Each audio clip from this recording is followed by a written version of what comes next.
When we're young, we have an amazing, positive outlook about how great life is going to be, but somewhere along the line, we forget to dream and end up settling. Join Up Dots features amazing people who refuse to give up and chose to go after their dreams. This is your blueprint for greatness. So here's your host, live from the back of his garden in the UK, David Ralph. Yes, good morning to you, wherever you are in internet land. I feel fine because it's episode 39. Hope you're good, and I hope you are ready for a bout of fantastic conversation because we've got a great guest today. Today's guest has, for many, many years, preached the benefits of bringing creativity into all forms of our lives through his keynote addresses, coaching sessions, appearances all over the media, and through the 40-plus books he has written. He was born in the Bronx, New York, where he lived until the age of 5, but grew up in the Brooklyn area of New York City. Education and the desire to learn and develop seems to be an inherent part of his personality, as after 1968, after a 3-year stint in the military, unlike many people who have quite frankly had enough of education as children, he returned once again to the classroom. He attended Oregon State University and the University of Oregon, where he received a BS in philosophy. After this, he earned a master's degree in creative writing from San Francisco State University, whilst ghostwriting mysteries and nonfiction and self-publishing fiction. And then if this wasn't enough, in the 80s, he returned to school and earned a second bachelor's degree in psychology, a second master's degree in counselling, and a doctorate in counselling psychology. So what is creative coaching? This is the bit that I want to talk to him about today. And can we all bring this into our lives if so many of us are in full-time employment and generally feel that we have little time for anything else? Well, let's find out as we start joining up dots with the one and only Eric Maisel. How are you today, Eric? Hi, David. Well, I got exhausted hearing about myself, but otherwise I'm wonderful. You have worked hard, haven't you? I was reading that, and I wrote it a couple of days ago, and I've sort of done a little bit of stalking and research on you, and I couldn't do that, Eric. That just seems too hard. Well, if you were a client, I wouldn't let you say that you couldn't do that. That would not be permissible. Well, would you knock me out of the room instantly for saying that? I would knock you out of the room with a short left jab and an overhand right hook. So I've started the episode in a good way. So we're going to have a sparky conversation. So what is it about me saying that you wouldn't allow to say? People tend not to think thoughts that serve them, and they may well think thoughts like, I can't possibly do X. And whether it's true or false, just as with your join up the dots theorizing here that we can't know beforehand which way to go and what to do, but we have to trust. We also have to trust that we can do the things that we would like to do. And I think we can also trust that the things may be a little easier rather than harder. We typically predict hardness. I have lots of clients who have it in their mind that their novel has to take them 2 years to write, or 3 years to write, or 4 years to write. And I'll bring up the Belgian novelist Simenon, who wrote all of his novels in 3 weeks' time, not to demand that they write their novels in 3 weeks' time, but to remind them that things can take less time rather than more time, and that our mental models may not be serving us. I believe in something called Parkinson's law. Are you aware of Parkinson's law? Probably will get mixed up with all the other laws I know, so tell me what it is. Well, Parkinson's law is if you give me a task and allow me 6 weeks to do it, it's going to take 6 weeks. But if you give me the same task and say you've only got 1 week to do it, it's going to still come out at the end of it. You know, it expands to the amount of time that you're given to do a task. So that's right. So with the chap who wrote a book in 3 weeks, do you think it was of the same quality as if he gave himself 6 weeks? Absolutely. He didn't write a book in 3 weeks. He wrote 500 books, each in 3 weeks. He wrote the whole McGray mystery series, etc. So this was not a one-time affair. This was a lifetime way of working. But absolutely, were he to give himself more time, it wouldn't produce more quality. In fact, he was always pestered about, why don't you write your big book? And he would say, well, my big book is the mosaic of my small books. He liked his books. So I agree. If you are saying that if we expand the time, will we expand the quality? I agree that we will not necessarily expand the quality at all. Much of what I have to make clients do is show up. In that 6-week scenario, they haven't shown up for the first 5 weeks. You know how that is. You procrastinate for the first 5 weeks. If it's a term paper in college, you don't do it, you don't do it, you don't do it, and then you do it in 48 hours or 3 hours. So much of what I require of clients is the simple showing up. And that connects a lot to, I think, what you're wanting to talk about in your show. Let's say that you have one path going. Let's say it's an entrepreneurial path or an academic path or something. You don't yet know if it's going to work, and maybe you half doubt that it will work, but you have it going. But let's say that you also wonder if a creative life might also work for you, your novel or your painting or your music making. Well, given that your first life is going to take plenty of time, it's your day job, it's going to take most of your time. In order to get that other thing done, most people can't get that other thing done. They don't get their novel written. The only way to do that, from my point of view, is to institute what I call a morning creativity practice, namely to carve out an hour before your real day begins to work on this other life, to see if this other life might prove valuable to you. To use my language, to see if it might be a meaning opportunity for you, something that's meaningful for you. But the only way you're going to get to know is if you do this very mature and difficult thing of getting up an hour earlier and working on your creative life for that hour before your real day starts. And the key thing to that is once you find out that it is something that you enjoy, it's not hard getting up an hour early, is it? No, it is still hard. Unfortunately, darn, I'll try to agree with some of the things you say, but not that one, because for the, let's say, 362 days it takes to write your novel, on 242 days of that time, you're going to be hating it. That's one of the truths of the creative process, is that we have difficulties with our own work, and we're not liking the thing we're working on a lot of the time. So unfortunately, we have to get up that hour early, even on the cranky days when we're not liking our book and don't believe it will ever turn out right and don't exactly know why we're doing it. It's really much more about showing up rather than hoping for the right motivation. The motivation has to be that intrinsic motivation of I'm showing up whether or not, irrespective of the fact that I'm enjoying this. Enjoyment can't be the criterion, because if you try to wait for enjoyment to be the criterion, you're not going to do the work. As a kind of parallel note or a side note, Tchaikovsky said, I'm inspired every 5th day, but I only get that 5th day if I show up the other 4 days. And I think that's a truth of the creative process.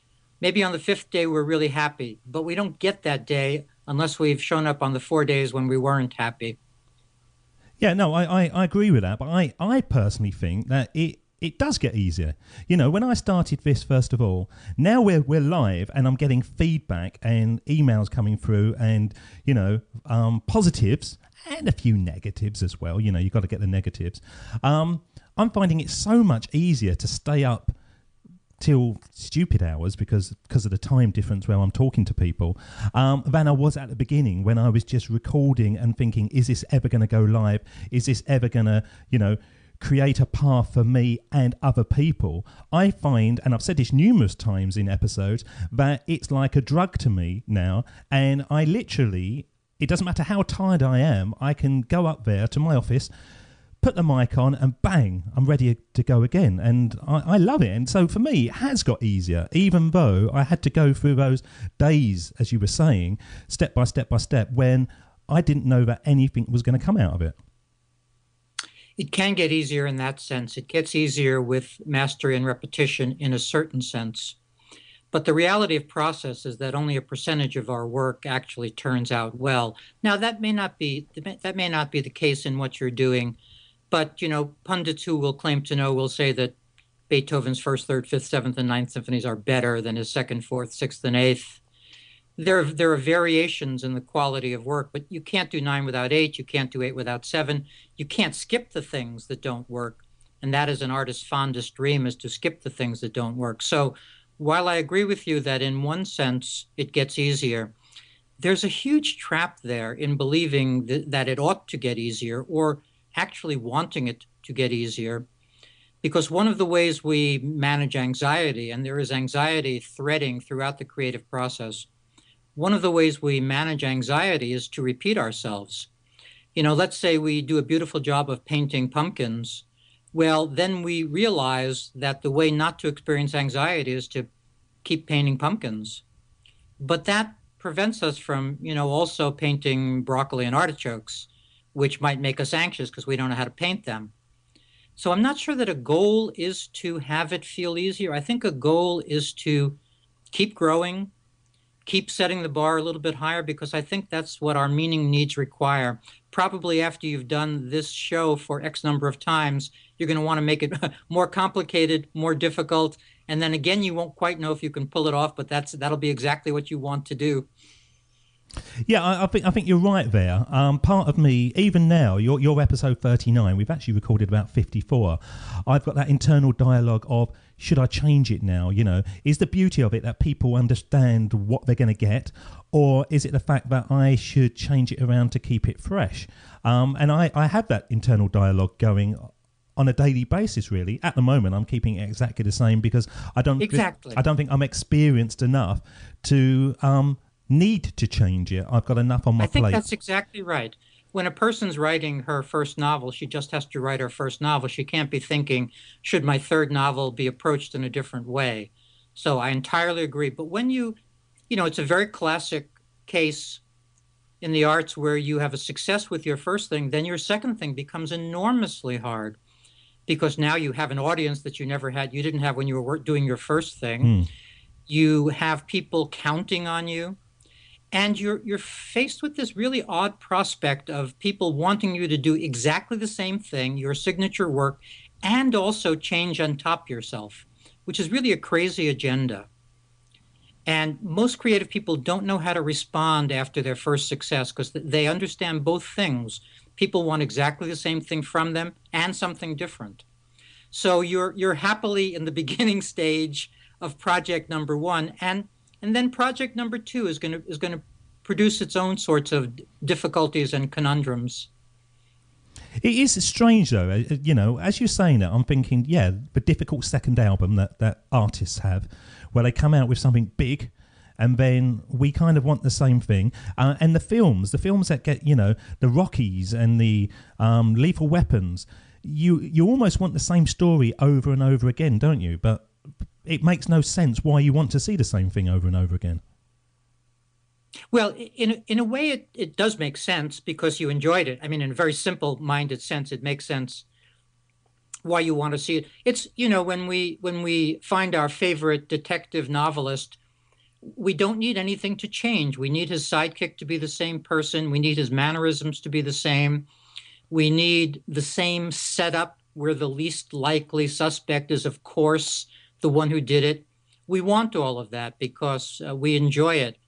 And we're actually upset if the author tries to do anything different. And we're upset if the author tries to get out from under his formula. I think the classic example would be Arthur Conan Doyle and Sherlock Holmes. As you know, Doyle hated that his novels were not respected or read, and hated it that Sherlock Holmes was so popular. Hated it that people in fact, you may know that the word fan comes from followers of Sherlock Holmes, of the Sherlock Holmes stories. So he had his fans, and he hated it. So what did he do? He tried to kill Sherlock off. And that so didn't work. There was such an outcry from his publishers and his fans and everybody involved that you also know what happens next. He brings Sherlock back. Oh, Sherlock didn't really die. He was only badly injured. It was all a mistake. This is the kind of pressure that creators are under. When they have a success and when people want something from them, they really want that something from them. And it's very difficult for a creator to get out from under. That is fascinating, isn't it? Why that is the case. You start in a room with a blank bit of paper, sitting by a piano or an artist easel or whatever, and you crave success, don't you? You crave to change your life. You crave to bring value to the world. And then once it gets to a point where it's almost running away with you, is it a control thing? Do artists want to have that control of only being able to produce content when they want it? There is that, but at the deeper level, that's an important point. At the deeper level, it's a meaning crisis, because the artist believed that his life would prove meaningful when he had success. He's been putting a lot of eggs in that basket his whole life.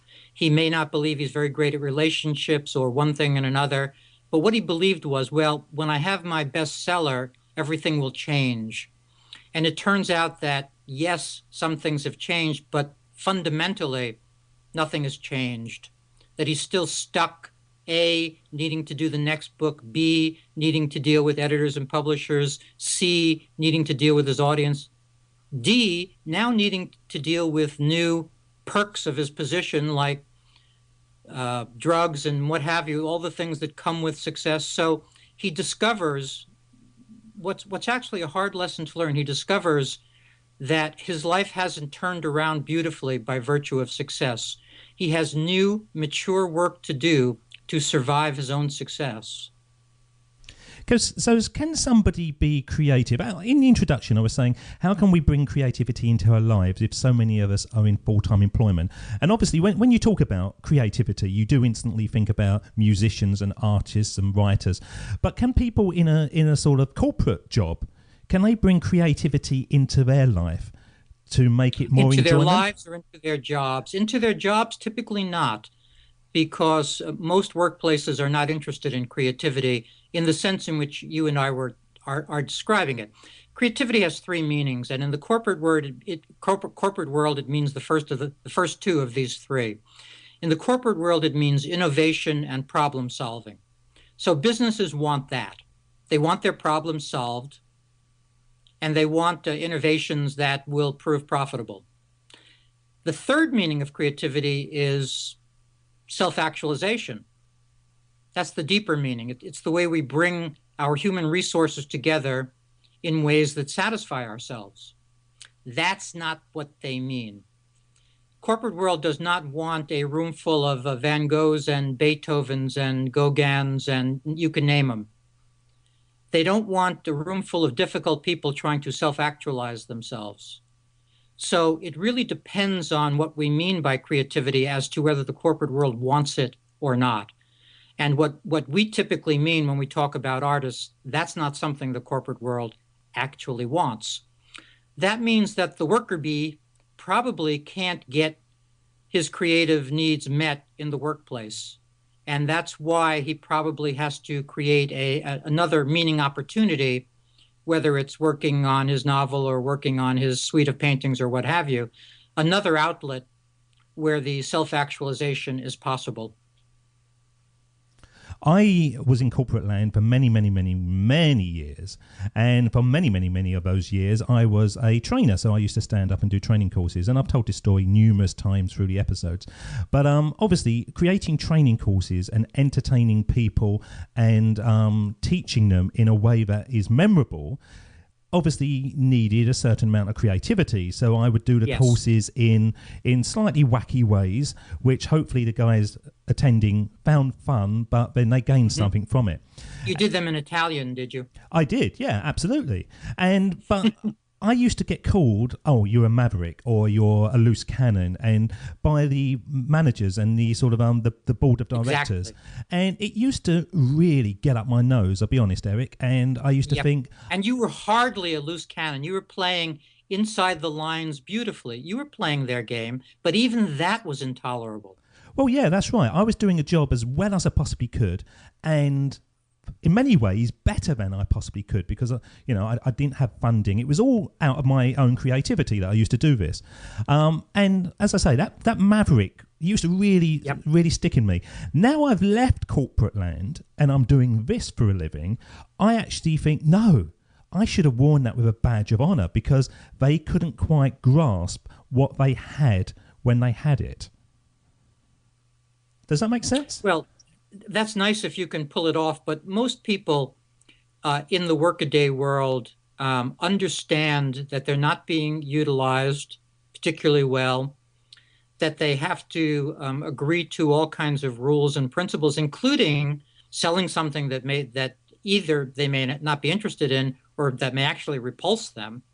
So it's very hard to keep your equanimity, keep a smiley face in the workaday world. It's why so many people are looking to entrepreneurship as a way out of the corporate environment, way to not be a rat in that race. Of course, then you're, half a rat in your own race. There are many things you have to do that you don't love to do if you're an entrepreneur.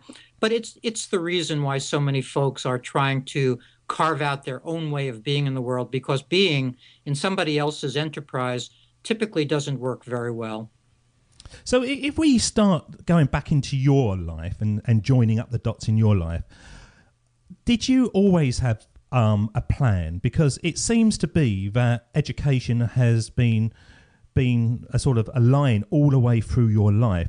Did you always want to be a teacher, a counsellor, or was this something that kind of just tripped you up at some stage in your life and you thought, actually... I don't have a plan yet. And how old are you, Eric? Can I ask how old you are? Say again? How old are you at the moment? 67. 67. Now, I think that's a fantastic thing to say, because so many people don't have plans, but I know that... But I have things to do. But let me answer your question more concretely. Back then, I started out, because I could do math and science, I started out believing I ought to do math and science. It didn't really exactly interest me. Big numbers interested me just because they were big numbers, and long distances interested me. So I thought that astronomy interested me just because of the big numbers and long distances. And I went to a special math and science high school in New York City. Didn't really do any of the work. In fact, I would come to school on the subway with my friend Lou, and he would do the homework because he was far more diligent than I was, and I would copy his homework. And so I would get sort of traditionally bad grades because you can't really get through calculus without studying, but I came as close as was humanly possible. And so, no, I had no plan then. I claimed to be in math and science, but I wasn't really. I went off to college at the age of 16, which of course is too young, but it was a very usual thing for New Yorkers to start college early because New York had a system, a program called the Special SP, Special Progress Program, where you could skip 8th grade, kind of if you wanted to. So everybody I knew had skipped 8th grade, and we were all starting college at 16, and I had no idea what I was doing. I claimed still to be in math and science, but to tell you the absolute truth, what I enjoyed doing at 16 and a half was marching. I joined the Air Force ROTC, which was, I guess, a kind of club or what have you on campus, and I just really liked to march, which, looking back, I don't even know what to say about that. Well, I don't. I'm lost for words on that one. I was trying to think of, hang on, there must be an angle to sort of chip in with it, and there's not, is there? It was something about just the physicality and the precision. It was kind of a beautiful thing to watch our troop, As I say, it's not unlike Tolstoy, the pacifist Tolstoy, watching some, hussars passing, some Cossacks passing and saying, wow, they're pretty gorgeous. There's something about that for a boy that was attractive to me, so much so that after I flunked out of college, which would have been about a year and a half later, and I spent most of my time in college learning about girls and ping pong. That's what college was. And that was fine. I completely enjoyed that, except, of course, I flunked out. And then I was stuck with the Vietnam War facing me in the face. This was 1965. And I knew I would be drafted. And so I concocted a crazy plan, which actually, talk about join up the dots. It was a crazy plan. I decided to enlist. And to enlist to go to Korea because my background in physics taught me that I couldn't be in two places at the same time, and that if I was in Korea, I couldn't also be in Vietnam. So the plan ultimately worked. It was a crazy plan because there was no reason why they couldn't send me to Vietnam after Korea, but I didn't think it that far through. At any rate, I enlisted at 18 and I loved all those toys. Again, looking back, nothing much I want to say in praise of who I was, but I loved firing weapons and driving armored personnel carriers. It was perfect boy stuff. If we're ever going to get rid of wars, we're going to have to deal with how boys enjoy them. That's going to be a piece of our learning about how to deal with wars. At any rate, this is a long-winded way of saying you will not see a plan in any of this. And we can go on through the decades, and you'll be hard-pressed to find a plan in any of it, except that at 24, I started working on my first novel, and I think I knew in that split second that I would always be writing. So that was your key dot. That was your big dot, yes, where your life started to spin into a direction based around writing. Yes, and there were some probably big dots before, which were reading dots. If the writing dot was the big dot, then reading Dostoevsky and Tolstoy and the classics, which I was doing it, from in my teen years and all through the Army. In fact, I had a job, it's called armorer in the Army, and that's the person who watches the arms room, takes care of the weapons. Well, in Korea, the weapons, because there's a monsoon season, the weapons will rust instantly if you don't take care of them. And so I sat there in my arms room reading Crime and Punishment, and the weapons around me were completely rusting. Needless to say, I was fired from that job. I was lucky I wasn't court-martialed, but I was fired from that job. I was not the perfect person to watch the weapons. I was far too busy reading. But I would say that my dots have been reading, have been books, and they naturally led to the writing of books. And if we went back to sort of the 5-year-old in the Bronx, were you like a reader and a writer then? Was books something that was big in the little Eric's life? Yes, not quite 5, because I would have trouble going quite to 5, but by 7 or 8 or 9, absolutely. I had what we think was rheumatic fever. Kind of hard to know. Diagnosis was not wonderful back then, but I believe I was in about the 2nd grade, which would make me, I think, probably about 8 years old.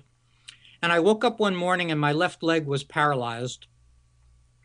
And a doctor came and diagnosed it as rheumatic fever, and there was nothing to do for it except to take penicillin and hope you survived, hope you lived, and also hope that the paralysis would go away.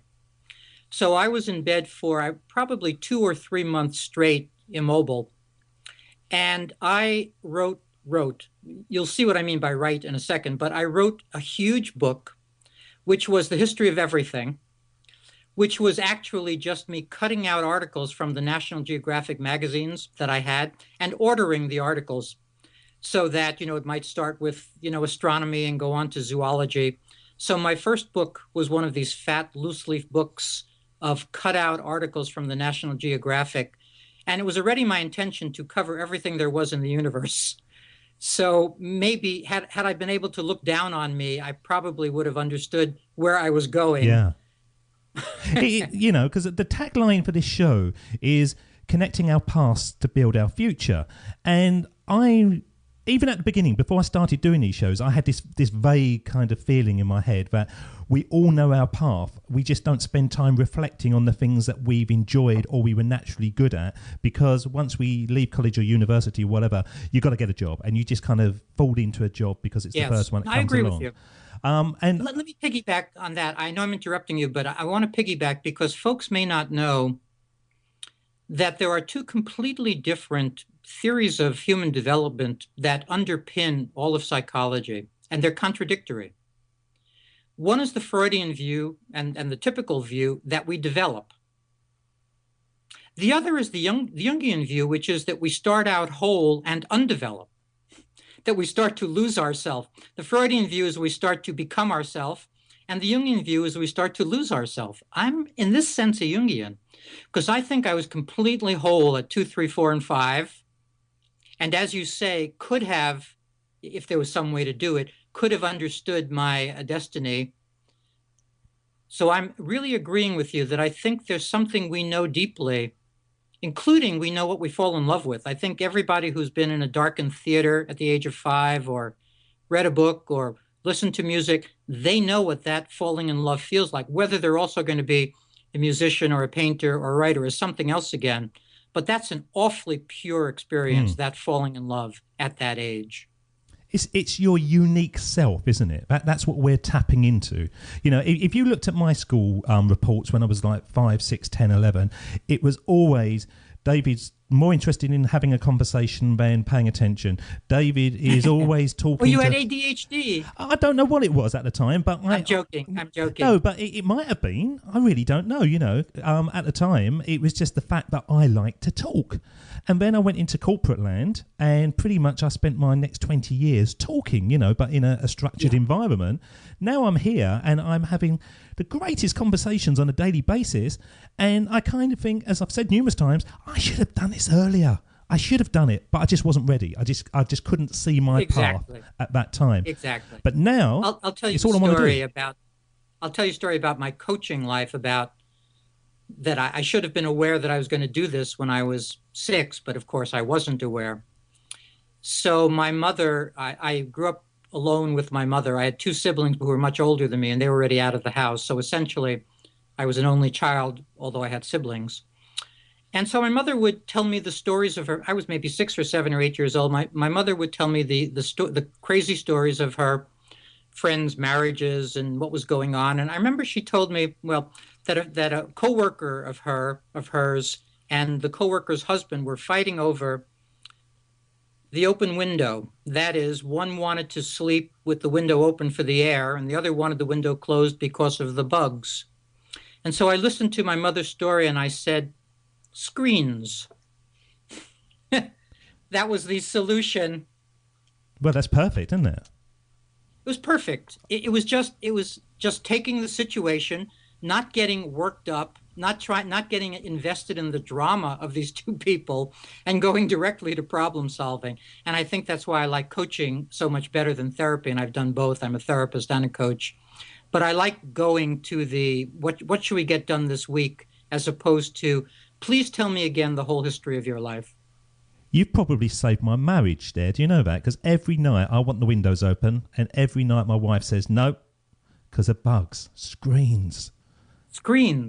Wow. It still works. It does still work, doesn't it? Or a mosquito net over us, which she probably won't go with. At this point of the show, this is when we've touched enough on your path to realise that there's no plan. There's no structure. It is mistakes and stumbles and successes and failures.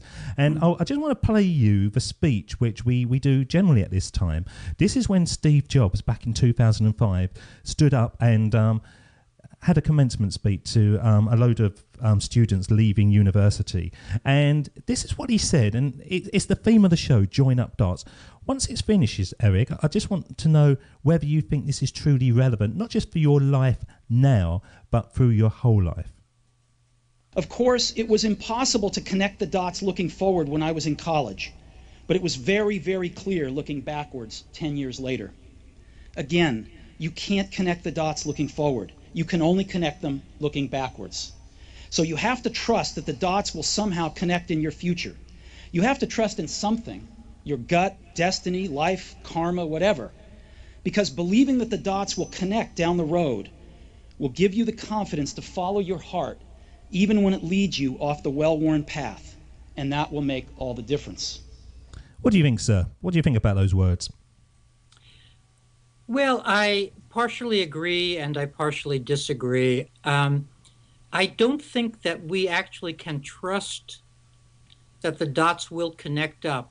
They may never connect up, which is a sad story, but also the truth about human affairs. I think we do have to trust in ourselves, though, and trust in our ability to make sense of life at any given moment and make our next life purpose choice and seize our next meaning opportunity. I think the trust is in us rather than in the dots connecting up, because you can do an honorable job of writing novel after novel and still never either get published or have a successful career. In a certain sense, the dots may never connect up the way you had hoped they would, and you may be sad even despairing that whole time. But if you can trust in yourself, then maybe you can figure out the next thing to try that will serve you. So it may be sort of splitting hairs to disagree about trusting the dots connecting up. But I think it is a difference of opinion. I think what he's really saying is you have to trust in yourself. And that's its own difficult concept. We know that Steve Jobs was an incredibly difficult man. Some would call him an expletive deleted. And I know people who have been in his presence and in his life who despised him. So we hold him up as a certain kind of innovator with wisdom, but he was also arrogant, a narcissist, and grandiose. And maybe we need that. Maybe we need that for ourselves, obviously balanced against humanism, compassion, and some other things. But we maybe need to be a little more arrogant, narcissistic, and grandiose than we like to admit in order to be able to stay on our own path and follow our own devices. It's not so easy to stay on your own path, and if you throw yourself away, if you regularly give yourself away, you're not going to have a chance to figure that path out. Yeah, I listen to that, and I listen to it at the moment about 5 or 6 times a day while I'm doing these interviews. And every now and again, I hear it with different ears. And Yes. sometimes I listen to it and I think, it sounds like what he's saying is, don't worry about it. Everything's going to turn out wonderful. You just have to sort of, you go with what you think's right. But other times I listen to it and I think to myself, all he's saying is get off your backside and try. Because unless you try, you're never going to get what you totally dream for. That's right, and I think I would have loved it to be more clearly said the second way, because the fact that it can be heard both ways is probably a problem in the presentation. I like the get off your backside, Eric. That's what I'm saying. I say that to all the listeners out there, That's right. And my way of saying it is just like yours. It's about showing up. But for me, I always append the following, and that's show up and try not to attach to outcomes. Because people do attach to outcomes too readily. They get too invested in the thing in front of them. And all we can do is show up. There are no guarantees that the thing we're going to do works. It's wonderful that your show is working for you. But had it been sort of 3 degrees off center, then you would have needed to notice that and make the changes you needed to make so that it works. And you would have needed to accept any mistakes and messes you were making, etc. So it's really important that we get the 2 parts of this dance correct, the showing up part and also the not attaching to outcomes part. Yeah, no, I agree with that as well, because there's certain parts, we were talking before the show about certain parts of this show that when I started doing it, I kind of thought, should I do this? Should I not? Oh, I don't know. Is it a bit cheesy? Whatever. But now, just from the feedback, it's like I've touched upon something which I hadn't quite perceived at the beginning. And now I think, oh, brilliant. I'm not going to change this in any shape or form. This is what I'm going to keep and stay with. But at the beginning, I didn't know which way to go. So it's 3 degrees, isn't it? 3 degrees either way, and you're success to failure. That's right, and it's process. That's right. I believe that process is a powerful word. And everybody pays lip service to, oh, sure, I love the creative process. I love process. Most people can't tolerate process. They can't tolerate the idea of spending 2 years on a novel that then ultimately doesn't work. That's the reality of process. Maybe book 1 doesn't work, book 2 does work, book 3 doesn't work, book 4 does work. That's the reality of process. And we have to tolerate books 1 and 3 not working. That's very hard to do. You want the line to just keep on going up, don't you? On a bar graph. You want everything to work. Yeah, you do. Human beings want to, how many of Bob Dylan's 5,622 songs are brilliant?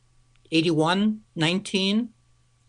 He knows that. He's just going to do the next song and the next song and the next song, and one will be brilliant and 43 won't. If you speak to my wife, none of them. Everybody actually does the work, understands that only a percentage of their work is going to be wonderful.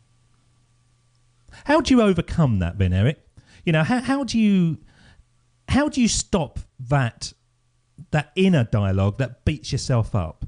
Because we all have it, don't we? We all do a speech and we think, oh, we should have done that slightly better, where everybody in the audience is going, oh, that was great, it was fantastic. But inside you kind of think, oh, it could have been better. How do sort of creative people overcome that? Well, there are many pieces, there are many steps to that solution. The first is the showing up step. If you mean to be a creative person, you need to institute a regular routine that's, to use loose language, sacred to you, that you don't violate. You actually show up to your work every day, 7 days a week. And I mean 7 days a week because I don't think our meaning needs stop on the weekends. I think we have our meaning needs every day of the week. So we go and do our work every day. That's A. B is we only think thoughts that serve us. That's the Buddha's high goal, to get a grip on your own mind. If you hear yourself having a thought like, wow, I don't think I have talent, or I'm too old, or there's too much competition, you have to dispute that thought. Nobody else can help you there inside. You have to dispute that thought and say, no, that thought is not serving me. By the way, let me say a little sideline important point here. Folks are often held hostage to thoughts because the thoughts are true thoughts, and they think that a true thought must be countenanced. For instance, let's say you have a thought like, there are a lot of writers out there. That is a true thought. Nobody could dispute that, its veracity. However, that's not a useful thought to a writer to be thinking that. It's not a thought that serves him. So if you hear yourself saying, boy, there are a lot of writers out there, you've got to say instantly, no, not no, that isn't true, but no, that isn't the thought that serves me. Because what happens if you don't dispute that thought? You won't notice anything on Monday, and on Wednesday you'll stop writing, and you won't even know why you stopped writing. And you stopped writing because on Monday you heard yourself say, boy, there are a lot of writers out there. So we have to do a much better job than we do of only thinking thoughts that actually serve us. You hit the nail on the head. Certainly with myself, I feel like I'm in counselling at the moment, actually, as you're saying that, because before I started this, I had the idea to do a podcast, and it smashed me in the head, and I thought, this is it, this is what I should do, brilliant. And then it was almost like I was the first person to ever have that thought. And I thought it was perfect. I'm going to have these conversations with people, and no one's ever heard this before. But once I started sort of delving into it, and I'd never thought of doing a podcast in any shape or form, so I had no idea how to do it. It was just an idea that came into my mind. Then I realised there was thousands of people doing it out there. And I went through about 2 weeks of a real roller coaster, thinking, oh, there's no point. Everyone else is doing it. And then, oh, yes, I'm going to do it. And then, oh, there's no point. And I just went up and down, up and down, up and down. And all I managed to do was just stop listening to other people's podcasts, basically, because then it felt like there was only maybe 3 of us doing it, and I had more of a chance of success. Yes. You were talking yourself into just showing up and not worrying about what anybody else was doing. Yeah. Is that the right way to do it? Yes. Absolutely. I try to have my clients not show their work too much, not take too many workshops, my own included. Just go do the work and not do what they often call research. And research is often the way both to not get the work done and to make sure that you don't feel good about what you're doing. It's crazy, isn't it? It's crazy how we sabotage ourselves, even though we've got all the passions and all the dreams to do, amazing things in our life. We stop ourselves before we even get started. Yeah, let me give you a big headline as to why we do that with respect to creating. One of the truths about creating is that creating is a series of choices. Put the blue here, put the red there, take the comma out, put the comma in. Send your character to Paris, send your character to Zanzibar. One choice after another. That's what the creative process is. And choosing provokes anxiety. The very act of choosing provokes anxiety. If you just think about, should I eat the good tasting cereal or the good for me cereal, or any kind of small choice we make in life provokes a little anxiety in us. The creative process is a continual stream of choices. And folks don't realize that. And they don't realize that because it makes them anxious to make these choices, they flee the encounter. That's the number one thing we do to avoid the experience of anxiety, is to get the heck out of there. So most people are avoiding getting their creating done for just this reason, that they don't want to face the anxiety of choosing. Is it as simple as that though, or is it just? Yes. It is as simple as that. Well, not quite, but as a headline, that's not a bad one. The second headline is that you are going into genuine darkness where you genuinely don't know, and people don't like that either. So those are two huge sources of anxiety: the anxiety of choosing and the anxiety of, let's call it, a dark room. Right, so if someone's listening to this, Eric, and I hope somebody's listening to it, otherwise I'm not doing very well. But if they are and they're out there and they're thinking... That wasn't the thought that served you. It wasn't, was it? I don't know where that came from. Okay, there's millions of people out there listening to this.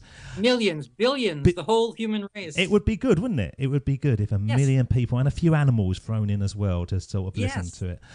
If they're listening out there and they're in a job that they are not happy with, and they've got this thing going on in their mind where they think, oh, I would like to do this, I would like to do this. And they've got all these dialogues going on in their head. How can they, what's the first thing? What's the most simple thing that somebody can do right at the very beginning to start making momentum in their life?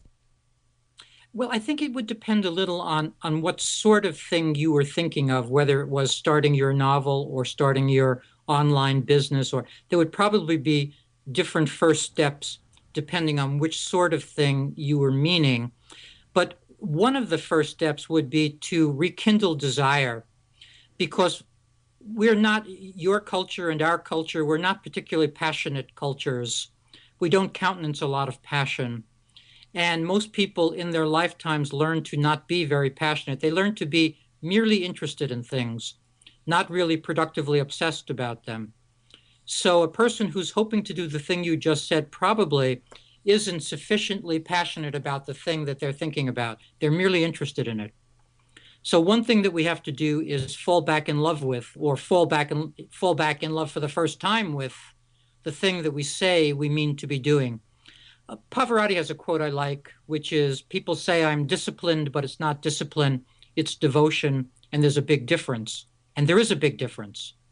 You need to be devoted to the thing you want to try. You're not going to white knuckle it through discipline. It's not possible to write 17 novels in a row via discipline only. You actually have to care about them. You have to be interested in them. You have to love them. So that would be, if I were to name one sort of regrouping procedure, it would be to fall in love with the thing you claim to be interested in. What about the burning your bridges? Because I know that I have taken more action in my life in the last 6 months since I quit my job. And I quit my job with just enough coming in to pay the bills and nothing more. So it was a big drop in salary. And I think that was the making of me, because from that point on, I was thinking, blimey, I've got to do something. I've got to do something. Otherwise, this is the worst mistake in my life. And I started flexing my hustle muscle and developing that on a daily basis. And is burning your bridges so you've got nowhere else to turn other than towards the thing you want to do good as well? I would be a little leery of it. It's wonderful that it worked for you, but I would be a little leery of it. And let me give you one story example. So James Jones, who wrote From Here to Eternity and other well-known novels of that era, made a lot of money. And his friends pestered him and said, well, if we had your time and your money, we'd write novels too. So he gave them time and money, and none of them wrote because they hadn't been writing. So I would say that before you quit your day job, you better prove to yourself that you're actually doing the work already. I would want you to do a novel or two or three, or, I want you to have some real muscles in place for that burning the bridge moment. Because very often people may provide themselves with time, get the time they need, but because they haven't been doing the work previously, they don't do it then. I think a great example of that are teachers who claim to work, that they will work on their book during summer vacation, because then they will be free and have all the time in the world. And virtually none of them do that writing during that time. So I would be a little careful of burning your bridges before you've actually proven to yourself that you're actually willing to do the work. What is your work? Out of all the things that you do, obviously you've been a writer, you're a counsellor, you study psychology and counsel. What's the thing that you would say if you was in a bar or a pub and somebody said, "What do you do for a living?" What would you quote? It's actually pretty easy. It would be telling truth to power. I don't know if all of your listeners know that phrase, but it's the idea that to use old-fashioned language, the power elites, that the world is set up to not tell us the truth very often. And so I see as one of my jobs to tell truth to power. Currently, I'm in it's a British movement, the critical psychiatry movement. We don't call it that in the States. In fact, we don't have a name for it in the States. But it's that movement that disputes the way mental health service provisions are currently done and what the mental health establishment is doing by creating new mental disorders all the time, right and left, just by folks sitting around the table saying, let's have this new mental disorder and let's have that new mental disorder. So it is my job to dispute those things which are established that I believe are false. I really wasn't expecting that answer. I'm quite surprised by that. I was expecting something that, it's counselling that really gets me going, or it's the writing. Have you always been a truthful person then, or is this something you've developed because? Oh no, I'm not a truthful person. Sorry, I don't mean to give that impression. I can lie with the best of them. I think telling truth to power is different from being a truthful person. How? I don't want to set the bar in that crazy place where we aren't all a little bit liars. I think we are. I think that's part of our repertoire. So have I always been a truthful person? I've always told truth to power. I've told pretty big whopper lies, but I've always told, even in the Army at the age of 18, I'll tell one or two stories there if we have a moment. I'm not sure if you know what a buffer is. It's a machine to wax the floors of barracks. Yeah. So now I was just a raw recruit. I was probably in the Army 7 days at this point, and our platoon leader said that since our buffer had broken, we, raw recruits, had to chip in and buy a new one. And I knew that couldn't conceivably be right, that soldiers had to buy their own buffer. So I, so to speak, raised my hand and I said, is that really a lawful order? And so I was instantly in trouble. In fact, the next day I was jumping up and down in a big garbage can because that was my punishment for speaking truth to power there. But yes, all along, if I hear something like that, I'm going to say, I don't really agree with that. I don't believe that. And has that held you back, or has that progressed your life? Oh, well, absolutely. If you're not an insider, you don't progress as well as if you are an insider. And I'm not going to be inside of very many institutions. But I like that. I like the fact that you're standing up for those moments when you just know it's wrong. You're the non-silent minority. And I pick and choose. A moment arose not so long ago where I didn't feel like fighting. There was a set of circumstances here in the state of Texas. There were a series of church fire bombings, and the FBI arrested the folks they thought were the culprits. And the FBI made a decision, a very interesting decision, to announce that on the shelf of the culprits was a certain book, my book, The Atheist Way. Now, of course, on that shelf was also the Holy Bible and lots of other books. But the FBI decided to announce that these church firebombers had The Atheist Way on their bookshelf. So when this came out, and there was like 1,000 news stories in like one split second about this. So my publicist called me and said, do you want to do interviews around this? And I said no. I did not want to defend these folks' right to have the Atheist Way on their shelf. I couldn't find the right talking points in my own mind to get involved, to get embroiled in this piece of craziness. So I skipped that one. So like everyone, I do choose my battles, and that was when I didn't feel like fighting. Well, let's get to the point of the show now and see how truthful you are. When I I bring you on to the Sermon on the Mic. And this is the part of the show where I send you back in time to have a one-on-one with your younger self. And you can choose any age of younger self. It could be the Eric in the military. It could be the Eric in the Bronx, whatever age you want. But I'm going to play the music now. And when it fades off, I'm just going to sit back and listen as you go on the Sermon on the Mic.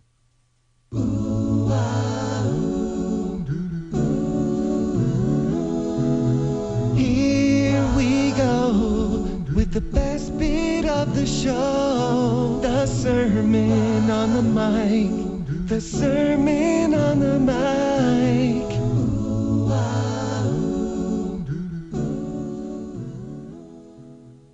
Well, as I was saying about Steve Jobs before, I believe he was an arrogant, narcissistic, grandiose guy, and so was I in my youth.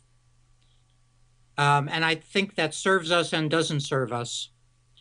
And if I was going to speak to little Eric, it would be a pretty big little Eric. It would be the 28-year-old Eric. There was a moment where I was showing my first novel to a literary agent, and she actually loved it, but she wanted certain changes. And the bristling, non-accommodating Eric told her to go to hell. And I wish that I could have modulated all of those things, which I think are necessary. All of that self-interest is necessary, but I wish I could have modulated it in certain circumstances to have better played the games that are necessary in the real world. I think I've lost certain opportunities by being a little too vehemently self-righteous sometimes. But that's not a big deal to me. If I had to give the short answer, there's not a lot I would change because I'm happy where I've arrived. And to imagine changing something, I think implies that you're maybe not so happy with where you've arrived. So because I am happy to be here, I'm pretty happy with the way I've operated. Eric, before you leave today, how can people get in contact with you? The best way is to visit my website, which is myname.com. That's ericmaisel.com, EricMaisel.com, or to drop me an email at ericmaisel@hotmail.com. Again, that's EricMaisel. I am on Facebook and Twitter. On Twitter, I'm Eric Maisel, and on Facebook, I believe I'm myself also. Well, all the links will be on the show notes today. And just before you go, I'd just really like to thank you for being so open, generous, and, of course, talkative today. It's been fascinating, and it really has been fascinating. And I say this literally every episode, but I've tried to keep them to an hour, but I could go on for 2 or 3 hours because there's so many areas that I want to touch on, but we sort of need to hold it in. But if you ever get the chance, please drop us a line and come back on the show, because I'm sure there's so much more to your past that we haven't touched on. And, of course, your future as well, because I believe that our futures continue to progress and continue to have dots to join up. And by joining up our dots and connecting our past, it really is the best opportunity we have to build our future. Eric Maisel, thank you so much. Thank you, David. Great being with you. David doesn't want you to become a faded version of the brilliant self you were once to become. So he's put together an amazing guide for you called the 8 Pieces of Advice That Every Successful Entrepreneur Practices, including the 2 that changed his life. Head over to joinupdots.com to download this amazing guide for free, and we'll see you tomorrow on Join Up Dots.